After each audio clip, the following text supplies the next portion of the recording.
Rapicchi. I'm a postdoc here at Sapienza University, and I have the honor and the pleasure to welcome you at the third and final keynote of this conference. Thank you for making this conference so great. I could attend only a few of the panels, but they were all the ones that I attended were great, and all the people I met outside the panels were great. So thank you for making this conference so good. Our last but not least keynote is Raquel Andrade Weiss. She holds a PhD in philosophy from the University of São Paulo in Brazil. She's the professor of sociology in the Department of Sociology in the Federal University of Rio Grande do Sul. She's also the director of the Brazilian Center for Durkheimian Studies. Currently, she's a visiting scholar at the Humboldt University in Berlin, sponsored by the Humboldt Foundation Fellowship for Experienced Researcher. And this talk is somehow a return home because she was a visiting professor here in Sapienza in 2023. Her research focuses on sociological theory and sociology of morality. And in more recent years, her work has increasingly explored topics such as the crisis and transformation of sociology, critical theory, gender, spirituality, solidarity, and Amerindian thought. A lot of very interesting topics that she will touch with this presentation today, but I don't want to make any further spoilers. The title is Sacred Feminisms, Ancestral Spiritualities for Imagining New Futures. And thank you for being here. And Raquel, the floor is yours.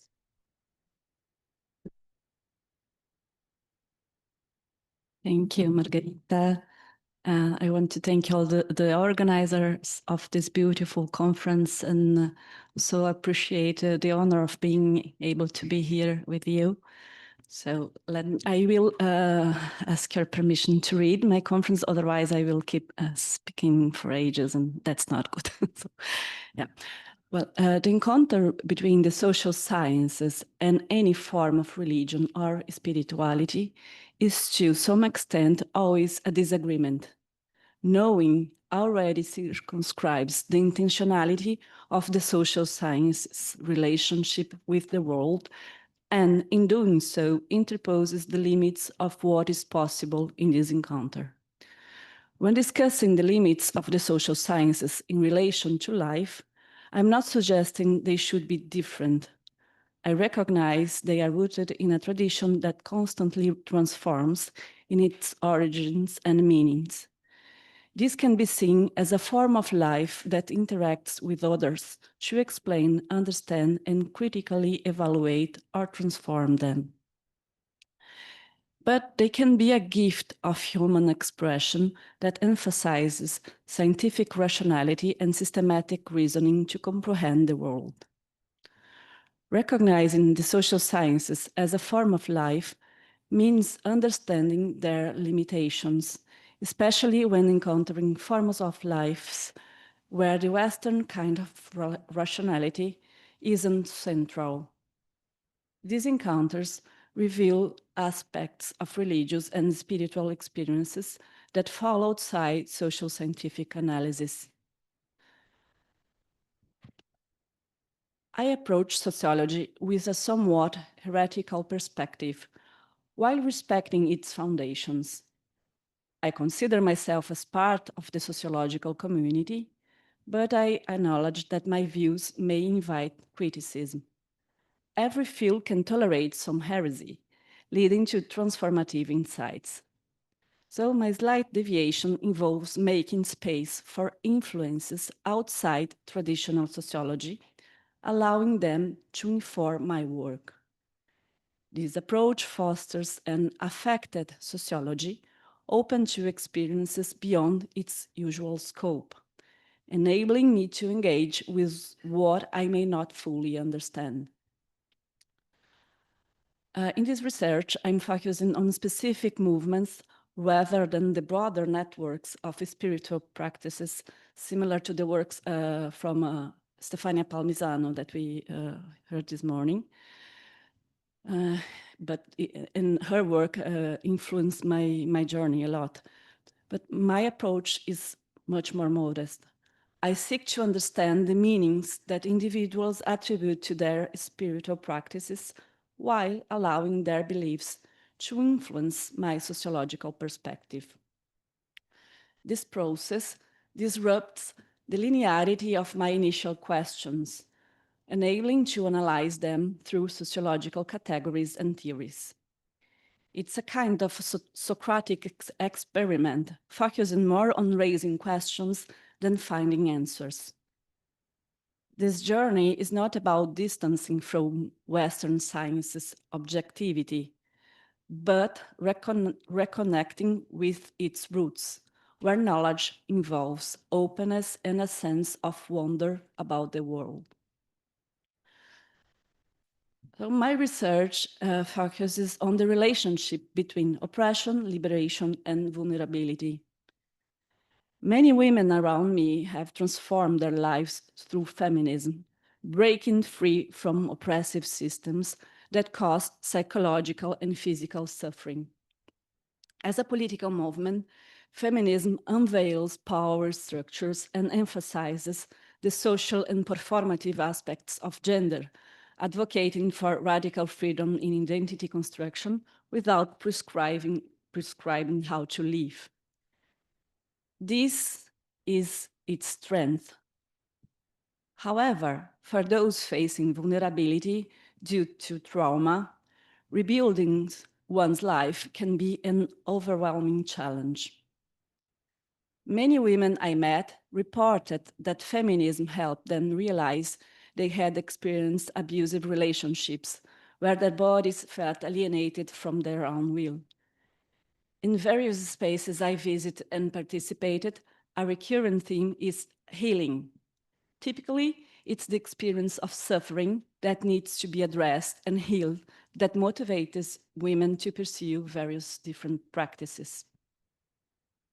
I glimpsed the vast diversity of practices and meanings often overlooked by traditional social science conceptualization. So my main discovery, I would say, was a notable link between healing the feminine kind of spiritual practices and ancestral resistance to colonialism.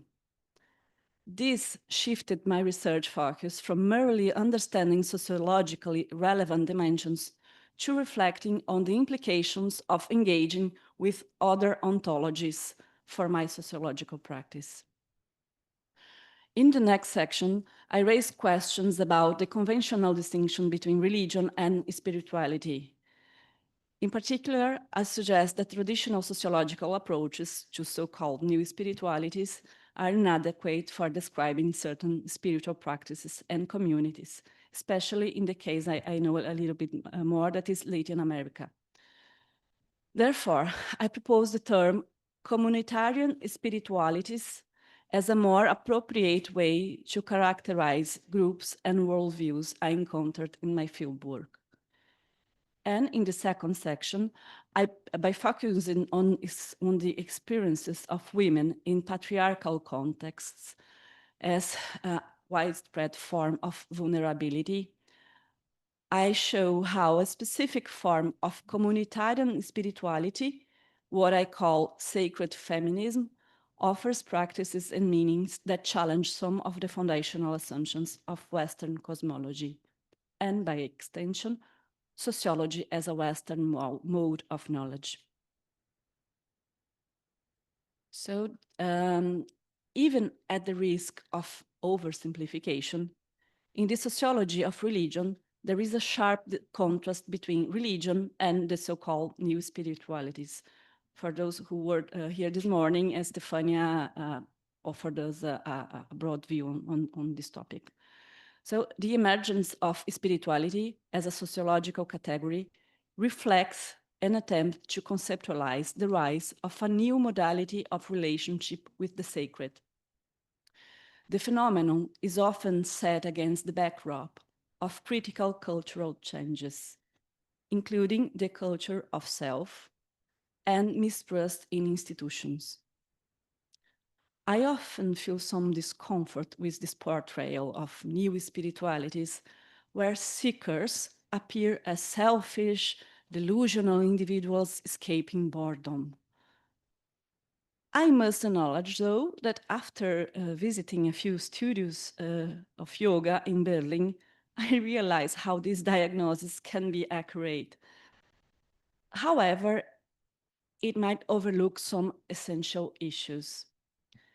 First, this kind of New Age spirituality, often gourmandized, stems from the same egoistic individualism of colonial capitalism, making its excitement and transcendence precarious, turning it into a commodity. Nevertheless, it is a symptom that we cannot ignore. A profound lack of meaning and attachment in modern capitalist society. So the very quest for fulfillment is already a sign that this life is not enough. Second, not all spiritualities or hybridisms connect to a neoliberal ethos. It often serves as a way to cope with suffering. I will present two cases of what I call hybrid spirituality experienced as a resistance against capitalism, against racism and patriarchy. So, the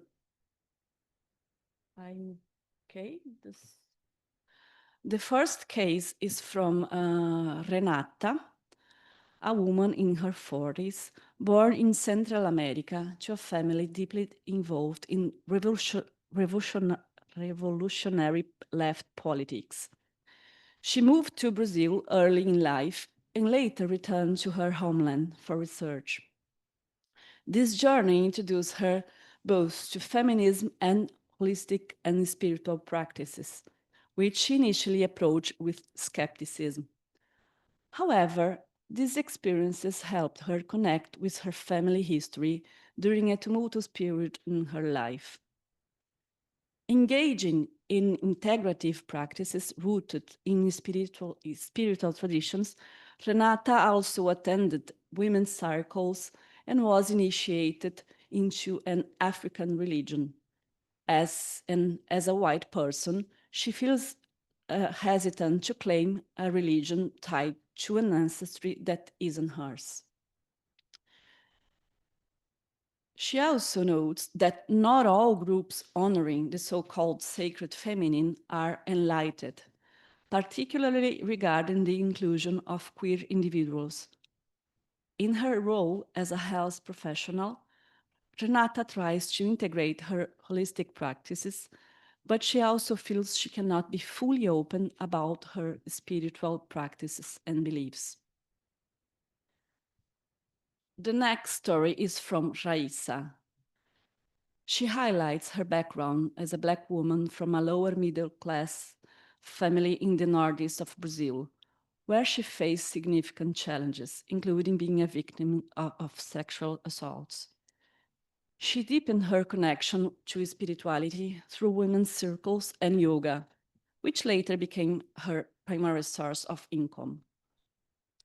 Moving to southern Brazil to study, she found herself without family or friends, but discovered a supportive community and began engaging in feminist Black LGBTQI+ movements.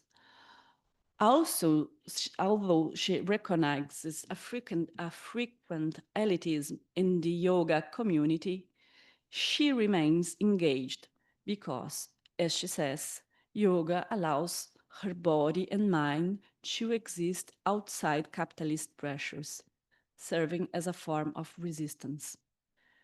In her role as a yoga instructor, she incorporates elements of her cultural heritage and critiques capitalist individualism, blending environmental activism with the celebration of fluidity of life and gender, and valuing different racial backgrounds.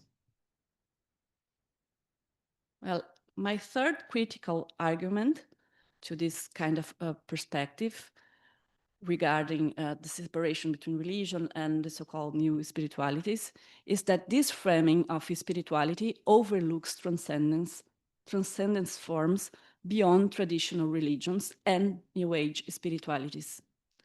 I point out that the focus on individualism is in new spiritual practices reflects a Western liberal urban spirituality, missing what I term communitarian spirituality.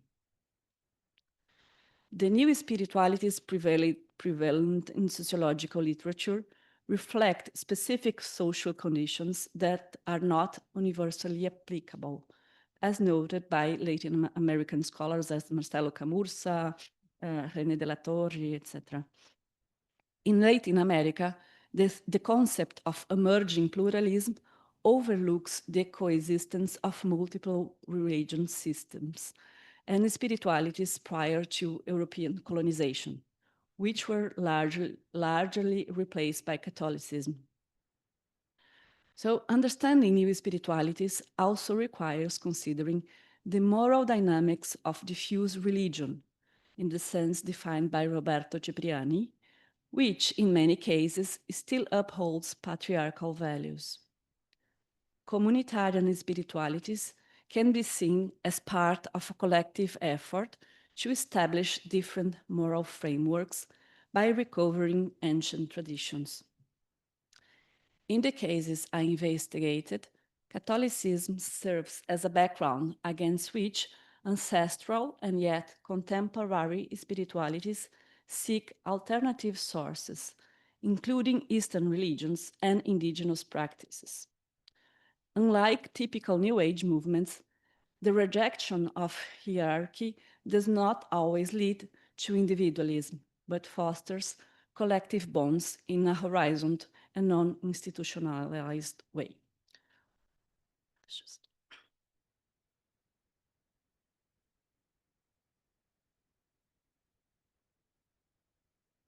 Now the second topic.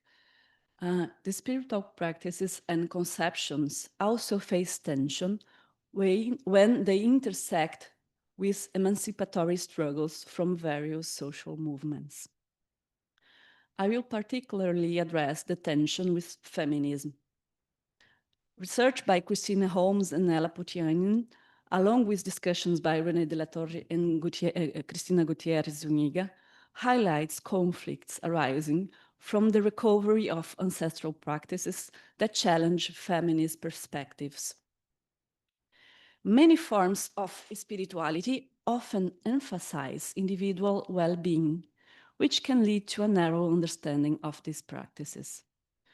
Potianin contrasts this with a McRobin view that spiritual feminism represents a form of the so-called post-feminism, stripping political significance from key feminist values like independence and self-respect. Such a reduction obscures the complex connections between spirituality and femininity. This complexity is essential for understanding the broader implications of spirituality, including its critique of feminism. In many circuits I've participated, there is a strong sense of collectivity and awareness of patriarchy and capitalism. Unlike other forms of feminism, though, there is also an ontological critique of Western rationality. This leads to a radical claim for alternative forms of existence, which Western feminism not always fully address. In my research, I found a recurring connection between spirituality and feminism, particularly with ecofeminism as described by Christina Holmes. Ecofeminism emphasizes the link between woman and nature, arguing that both require liberation from patriarchy and often invokes goddess worship. This perspective has faced criticisms from other feminisms and ecological activism, highlighting tensions around spiritual practices. Holmes analyzes these genealogies and critiques, suggesting that the core issue is a lack of acceptance of spirituality as a valid source for feminist thought. Building on her diagnosis and in the arguments of De la Torre e Zuniga regarding Latin America, I argue that spirituality can be a legitimate mode of existence and a form of resistance. I hesitate to classify these spiritual forms of life as feminism. Many of the women I engage with do not identify as feminists or even express tensions with feminist movements. This is the case of Gerá Guarani, a leader of the Guarani people. She focuses on restoring soil for the cultivation of ancestral food, which refers as real food. Gerá advocates for horizontal leadership structures that include women, moving away from the traditional cacique, kind of a chief role. Additionally, she raises awareness about violence against women and children in indigenous contexts, but explicitly rejects labeling her effort as feminism. When asked if her initiatives represent communitarian feminism, she replies, maybe, but I prefer to say it's Guarani culture. She associates feminism with different meanings and chooses to focus on her own traditions as an indigenous woman. Nevertheless, even when there are explicit refusals to identify with feminism, I will suggest the term sacred feminism to describe a critical stance against the patriarchal structure and the effects of capitalism and Western rationality that can draw on various spiritual traditions and their understandings of the feminine, or who have specific practices regarding women. I first encountered the expression sacred feminism in 2016 while researching women's circles. In an 8th of March demonstration, the women connected to the Sacred Feminine group in which I was doing my research, they were actively participating. This sparked my interest in how spiritual frameworks connect with broader political struggles, including ecological, queer, and anti-racist movements. Nanda Barreto, a Brazilian poet and activist, was holding this poster here.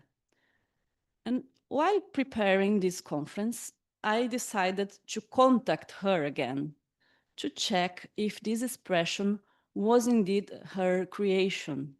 And I was asking what she meant by that.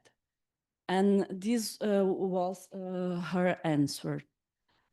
As a feminist, I quote her, as a feminist who often participates in circles that celebrate the sacred feminine, I have always felt a certain uneasiness about the tendency to disconnect the sacred from the social, political, and historical reality of being a woman in this world. It was from this discomfort and also from a kind of critical affection that the desire emerged to make a poetic and good-humored provocation with the expression sacred feminism. Because deep down, that's how I see it. Feminism is sacred in the most earthly, transformative, and collective sense of the word. A path of liberation that goes far beyond rituals of self-discovery and pulses in the streets, in the laws, in the bodies, and in the choices of all of us. A path of liberation for all society. In the women's circle I took part in, I found a space precisely because it was conducted with a political consciousness. Well, I realized then that her idea went in a different direction than what I was thinking initially. She stresses how feminism, as transformative practice, is itself sacred. However, Upon our talk, she also acknowledged it could refer the other way around. Therefore, I use the term sacred feminism as a kind of a poetic concept. It does not claim to encompass entirely different experiences. Although I initially encountered it as an emic term, I use it to describe these partial encounters as referred by Marisol de la Cadena. Encounters between distinct worlds are always partial. In both directions of established contact, there are unattainable terms. However, this does not mean that these points cannot be expanded, reduced, or even named. My quest is to incorporate into academic discussion that which has no name, or that which has a name, but no meaning in our epistemic framework. Therefore, it's not a matter of measuring distances, but rather seeking points of encounter, even if they exist within the rejection of feminism. The goal is to seek connection, or at least not to discard it based on untranslatable concepts. Now the fourth story. Trinidad Aguilar, creator of Samai, the art of the healers, is a woman based, Trinidad Aguilar, a creator of Samai, the path of the healers, a kind of practice based on the knowledge of the abuelas andinas from the south of Colombia, told me that her interest in spiritual healing deepened during her pregnancy. Here she talks about the genesis of this process, and I quote, "During childbirth and the postpartum period, I felt a powerful force within me, both fierce and transformative. With my mother by my side, I discovered her wisdom. The transition was challenging. I was adapting to a new life with a baby, facing changes in my body and in my memory." By then, Trinidad was an established university professor, and she sought to integrate her discoveries into a healing approach through dance. She reflected on her own experience as a mother, contrasting her struggles and choices with her own mother's sacrifices to raise her daughters. This period marked a tension between social expectations, including some feminist ideals, and her evolving understanding of freedom, which she terms the spiritual feminine. Drawing from Andean mysticism, Trinidad sees the potential for liberation through an energetic power that transcends traditional gender roles. Now living in a community, she focuses on supporting women through transitions and healing. When asked about her past in relation to feminism, she shared her insights. Here a new quote. She says, "This is the most powerful revolution of the 20th century, which has evolved to include ecofeminism, communitarian feminism, and decolonial feminism. I sincerely respect the activists involved, but I believe feminism often overlooks spiritual and devotional aspects of women, focusing too much on civil and political issues. What we need now is a vision of humanity that transcends labels, embracing a collective call for liberation and dignity of all beings, regardless of race, nation, or gender." Trinidad claims that connecting with the force of the goddess, or what she calls the vital force of existence, is essential to her healing work and spiritual journey. She sees this devotion to the goddess as not just personal, but also as a call to confront forces of destruction, advocating for land restoration, river cleanup, and activism against domination and destruction of both humans and beyond humans. While not directly involved in political activism, she recognizes a political dimension to her spiritual path. Now, another quote. She says, "I view the political dimension as a realm of power relations, fundamentally tied to my work. Everything is embedded in these power dynamics, including women's experiences, which extend beyond patriarchal systems to involve other women, education, and self-domestication. True liberation from all forms of oppression would require lifetimes. We are caught not only in patriarchy, but in multiple entrenched systems of power, some of which manifest brutally in society, while others subtly persist within our bodies."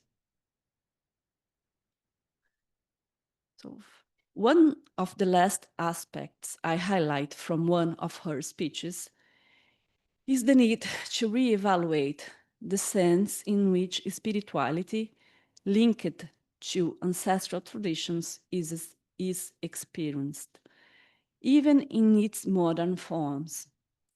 In this context, spirituality is not a form of alienation from the world, but a claim for another way of existing. So she says, spirituality is a practice and experience that encompasses a way of feeling and perceiving the world.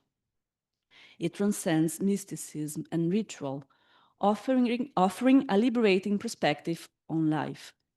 It involves a heightened awareness of existence, deeper relationships with others, and a connection to Mother Earth. This state of being referred to as buen vivir, the good living by Andean people, embodies my understanding of spirituality. So this points to a spiritual dimension of experience that goes beyond the social sciences theoretical framework.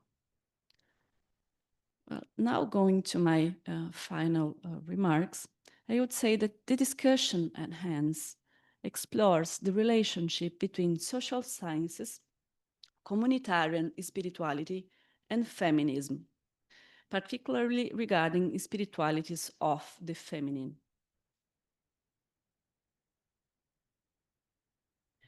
The underlying theme here is the pendular movement between tradition and autonomy, which requires contextual understanding. Ancestral references in contemporary context parallel ideas of autonomy and authenticity that emerge in modernity. The Enlightenment thought to liberate from traditions where religious faith justified inequality and oppression. However, when this quest for emancipation leads to political practices that expropriate other social groups, the idea of autonomy risks becoming an ideology that undermines diverse forms of life. The tension between tradition and autonomy, as well as spirituality and science, can be traced to their historical experiences. This dynamic, which shifts between positions, is evident in emancipatory struggles. Feminism, emerging in the West, often opposes established religions historically linked to patriarchy. Fighting patriarchy involves challenging tradition rooted in religious institutions. Conversely, from a decolonial perspective, maintaining ancestry and spiritual practices offers emancipatory possibilities against oppression and suffering. This narrative is complex, is not linear. So, what I refer to as sacred feminism is a way of describing a phenomenon that arises from the intersection of different worlds. It involves a negotiation between experiences of suffering and healing, as well as the articulation of various temporalities. This concept is part of the collective effort to create meaning and establish the conditions that are necessary for a good life. From the viewpoint of an affected sociology, I see these forms of sacred feminism as a reservoir of utopic ideas. In a context where some religions are being used as an excuse to foster violence and exclusion, we can work together with these ancestral roots, transforming fragile meanings into a strong set of ideals that foster imagination of a new future. Thank you.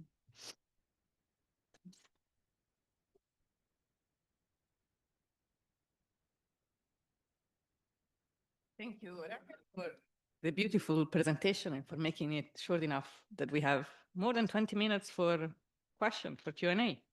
I might have some questions myself, but first I want to see the audience. If someone in the audience wants to break the ice.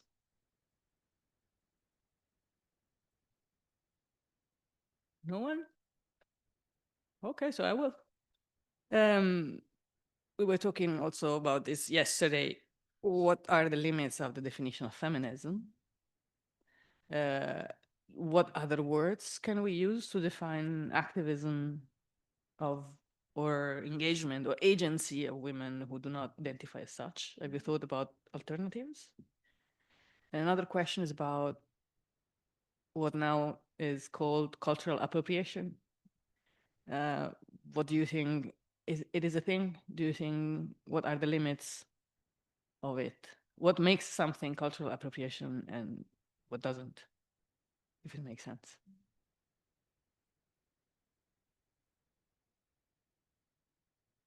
Well, the problem with definitions, with concepts, is that it helps us to understand things, but it's always a way of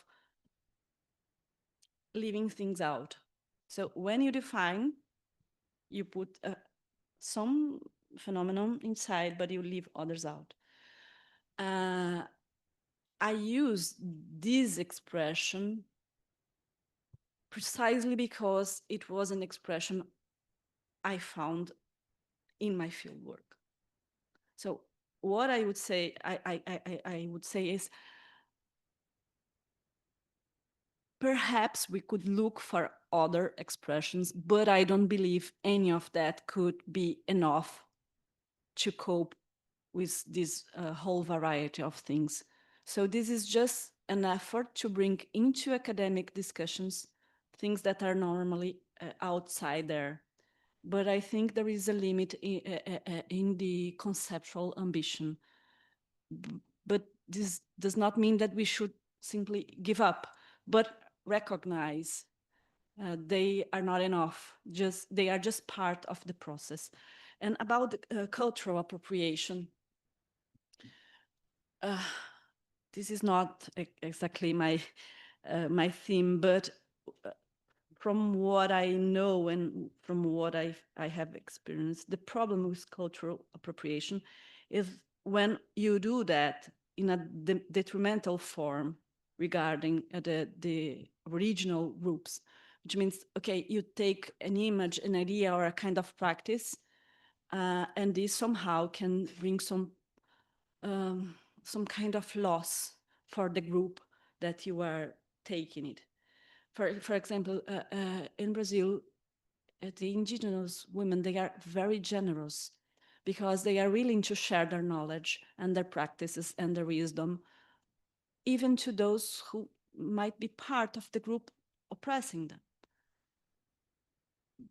but we need, once they are willing to do that, we need to address that with big respect.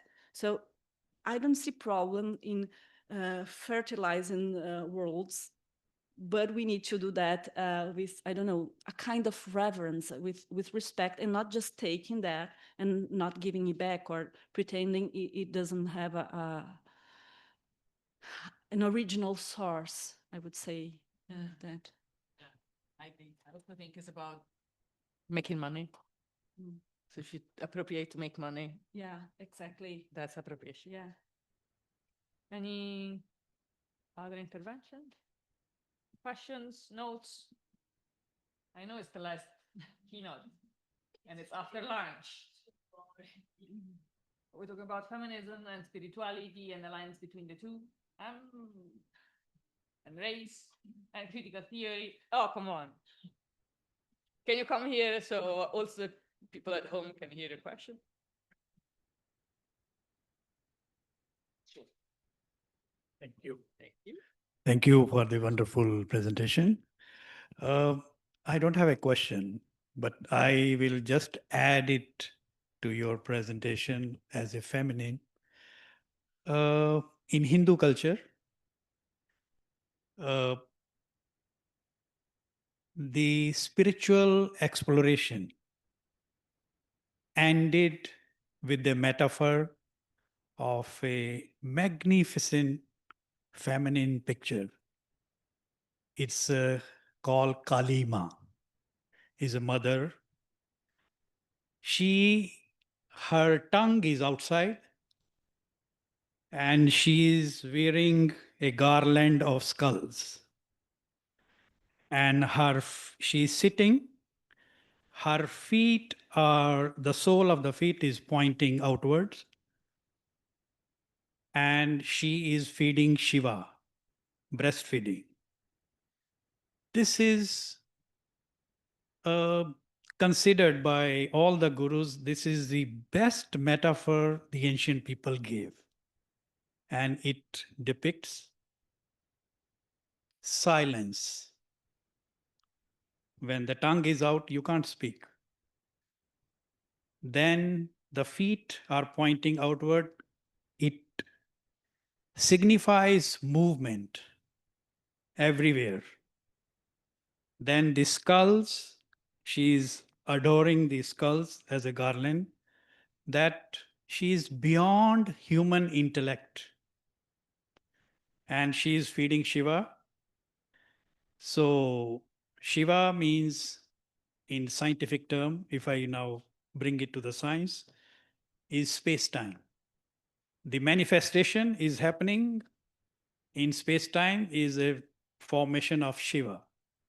And ultimately, you have inner system inside and the outer system. The outer system is where she moves. She takes care of the inner system. So the feminine is all around us. We don't actually realize it, but she is taking care of all of us. So that is from the Hindu perspective. I'm just sharing with all of you that the feminine energy is divine and most sacred. Comment on that? It was just a comment. Yeah. I don't think it was. Thank you for sharing. With the difference between feminine and feminism, which is an important point. But I see a hand raised there. Can you come here, please?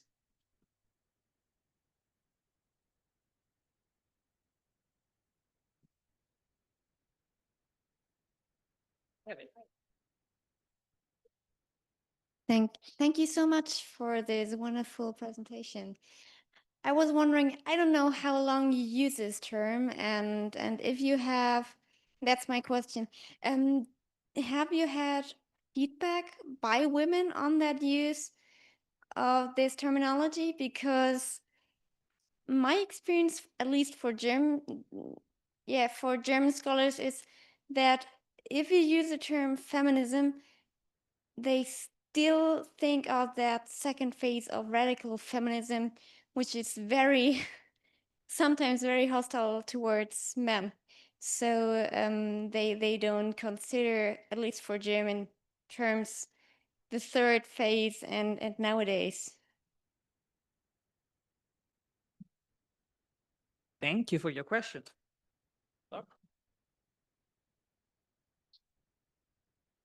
This is the first time I talk about this topic in public, because I've been dealing with this research for more or less 10 years, but my main public research is on social theory. I do classical sociology. So this is very different from what I did in the past years. So this is a kind of a silent kind of digging around. And this was the first time I was encouraged to present it. So what can I say is that I discussed these topics with some of the women I interact during the research, and with colleagues that are dedicated to feminist research. Okay, and what I heard is always the very use of the expression feminism is complicated, because you have many kinds of feminism. So just using this expression, maybe it would require a more accurate definition, and that's not what I am doing here. But I'm pretty sure that I will face this kind of criticism if I present this kind of discussion in other circuits. And yes, I think it's not an easy thing to do with outside feminist circles and not within feminist circles, because it is a field of activism and also of research that has very deep roots. So you need to dive deep into it, and that's not a thing I've been doing. So I would say I still need to wait to see what is going to happen in terms of reception. I try to present some of these arguments with my colleagues in Germany. I'm spending a year there, and the first reaction is, okay, but how you can talk about spirituality and feminism? That's not possible. Because if we, as critical theories, we are confronting other kinds of religions, why we should be nice with this kind of spiritualities, as we are not, nice is not a good expression, and while we are criticizing established religions. So how we do that? But when confronted with some kind of decolonial argumentation, decolonial reasoning, we come to a paradox. And in this paradox, this tension between this political kind of liberalism that is prevalent in Western culture, you have important emancipatory struggles. But in other kinds of traditions, you have other ways of not just doing things, of perceiving reality. And now those different systems are encountering and confronting.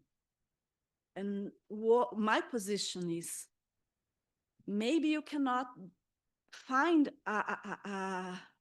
not a common ground, because you can find maybe a common ground, but you cannot solve completely the tension, but the tension can be productive. You don't need to decide we are right, you are not. There is a space where we can create, even if we cannot merge things, and maybe we should not merge things. So that's.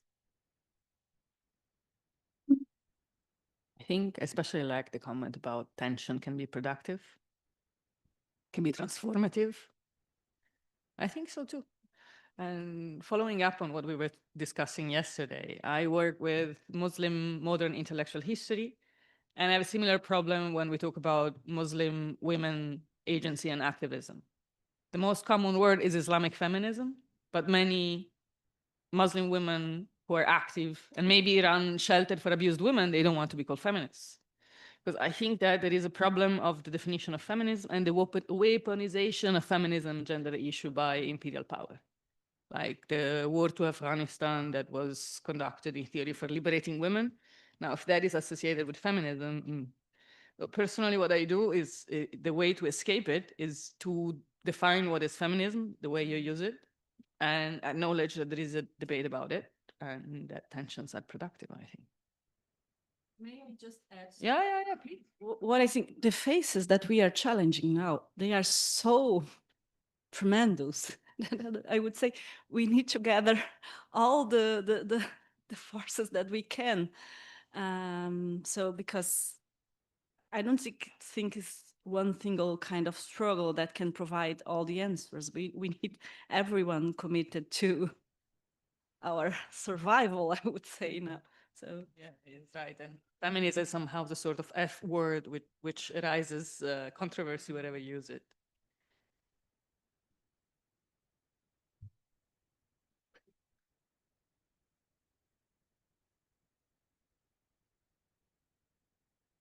Thank you. Hi, everyone, and thank you for your presentation and deep research on the topic.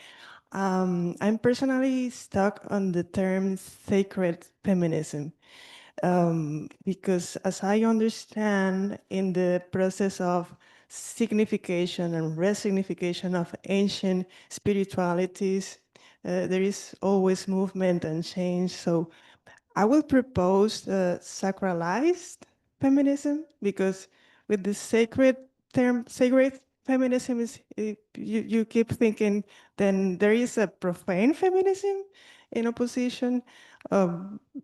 It's just a comment, and I don't know if it makes sense to you.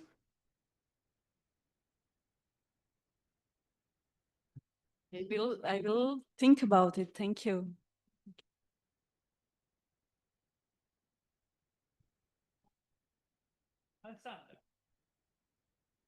Please join us. Is he? It's an F word. I will be very short, Raquel. Did you find any connection with this sacred feminism, with ecofeminism?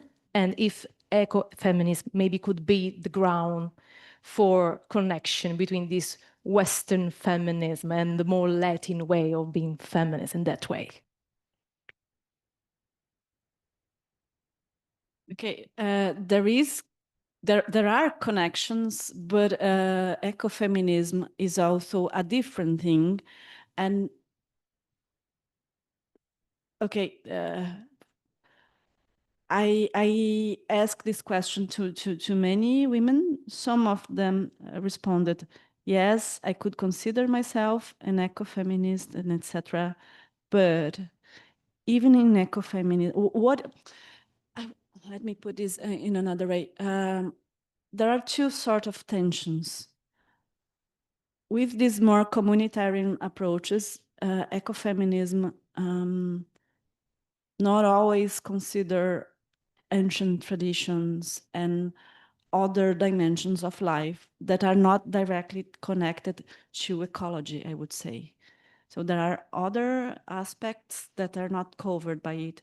On the other hand, the Chicana feminists, they do not like ecofeminism because they consider it is not political enough, because they do not recognize how the problems that we have regarding Earth are also based on racial problems, capitalist problems, etc.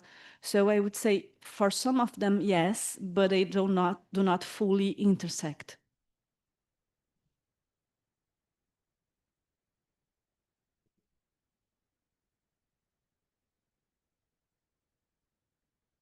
Thank you, Professor, for your presentation. I wanted to know if in these movements that you have been studying, are there any spaces for men, or if men are just excluded at all? Thank you. Good one. Thank you. Thank you. I planned to address that, but then I cut it from the presentation. And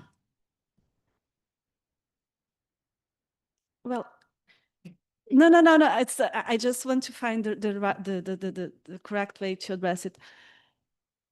Maybe this is one of the biggest differences of those group I researched with some other kinds of like this mainstream feminisms, because for example, Trinidad Aguilar, I cut this part of her quote, but she says, we need to overcome in a larger horizon, we need to overcome labels, because in this kind of spiritual practice that she holds, we should all be together. And for Gerard Guarani, she says, in the community I'm now leading, we have men, we have queer people, we have everyone who is willing to commit to horizontal ways of doing things, of living.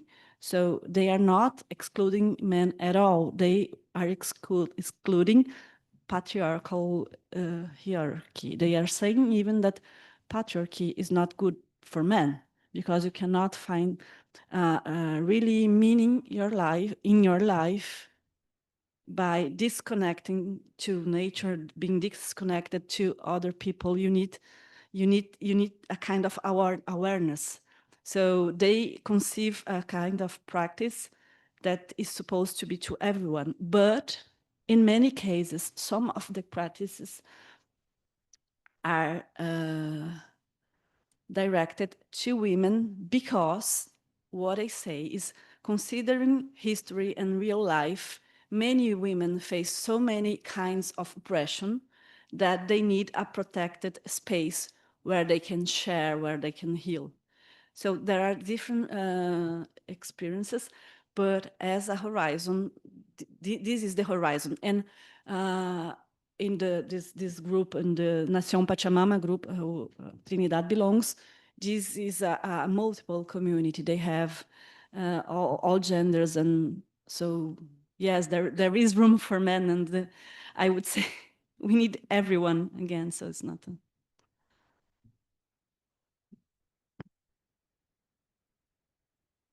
Someone else want to ask a question? I think we can have just another one after this. So think about it.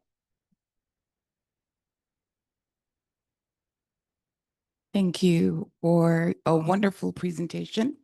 I am curious about those women or groups of women who do not want to be included in, say, an endeavor like this. For instance, there are groups of women, womanist theologians and scholars who fight for a space of their own, given that when they move into spaces with other women, it's impossible to do away with hierarchy, racialized or otherwise. So how might you respond to that?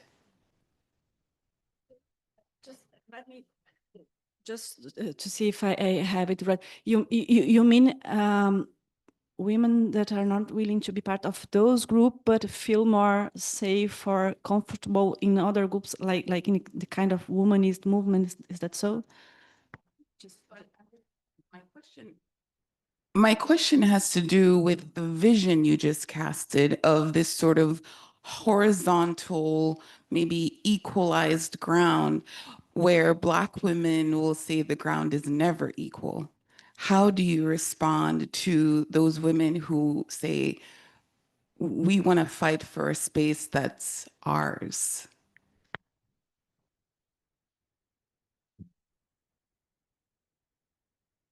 Well, the first thing I would say is that in this kind of spiritualized spaces, this horizontal way of doing things is still an utopy. You first have to face all the problems that we have. So that is one dimension. On the other hand,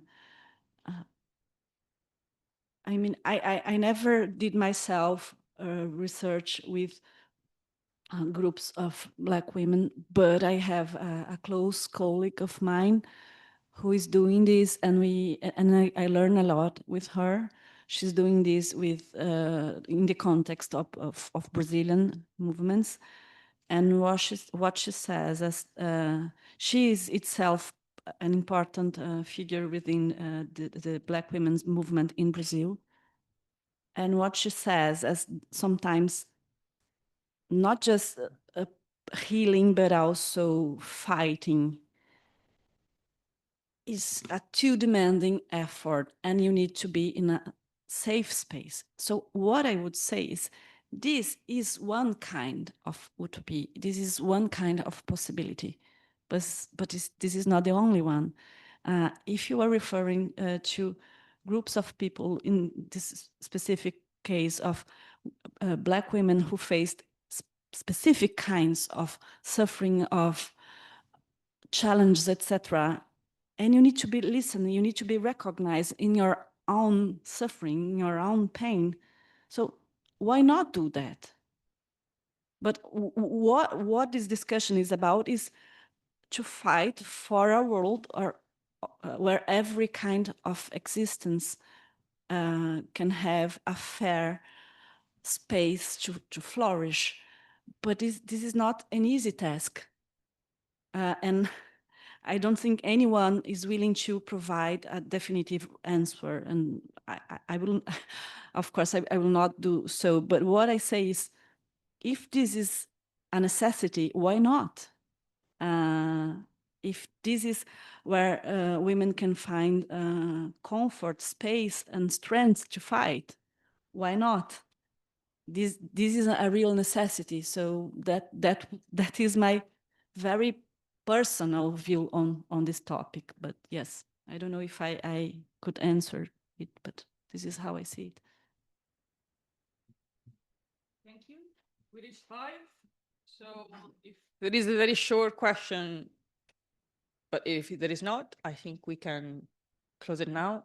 And thank you again, both Raquel and